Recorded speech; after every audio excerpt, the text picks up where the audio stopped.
Bahamut Dispute. Hey, it rhymes. Well, it would rhyme if I knew how to pronounce Bahamut. Is it Bahamut? Bahamut? It must be moot, because moot rhymes with dispute. Anyway, this is a two-player game, kind of a rock, paper, scissors of sorts.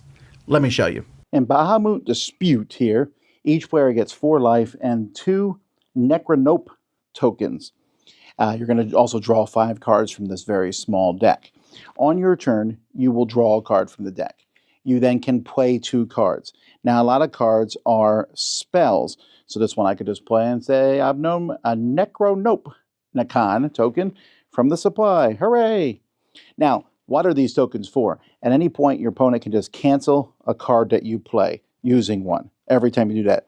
Some cards just do damage to your opponent. Do 2 damage to your opponent. Some cards are creatures. This is the baby Bahamut, which if it's in your field, it does 1 damage to the opponent at the start of your turn. Then there is the Baleful Bahamut. Man, I can't pronounce this thing. Anyway, he can only be played with a spell card, but he does 4 damage to your opponent. Well, here I can switch the baby and the male one. There's a card that lets me choose a monster card from my hand and play it on the field. That's how I would get it out. Or by the switching card, a Grouchy Goblin who reflects damage back, except from the Baleful Bahamut here. So all these cards kind of go together, and you have to figure out the right time to play them. At the end of your turn, you will discard down to 5 if you're more than 5, and you're just going to go back and forth until someone's health is 0, and that person is the loser, and the other the winner. This is definitely a game that you're going to play better the more you know the deck.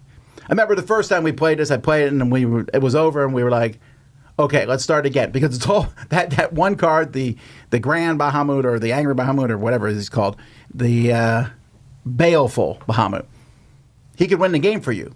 But you're like, he's easy to stop. I just play a Necronope token when he comes out. Sure, so I'm going to play a bunch of other cards to make you Necronope. I'm going to play him out, and then you're going to Necronope him, and then I'm going to play out the little one, and you're going to go, I'll let that one slide. Then I'm going to switch him, and you're going to Necronope that. Then I hit you with a dagger for 2 because you're out of token, sucker. So this is definitely the kind of game, the first time you play, you're going to lose against the other person probably because you want to almost memorize all the cards in this game. There's only 16 cards.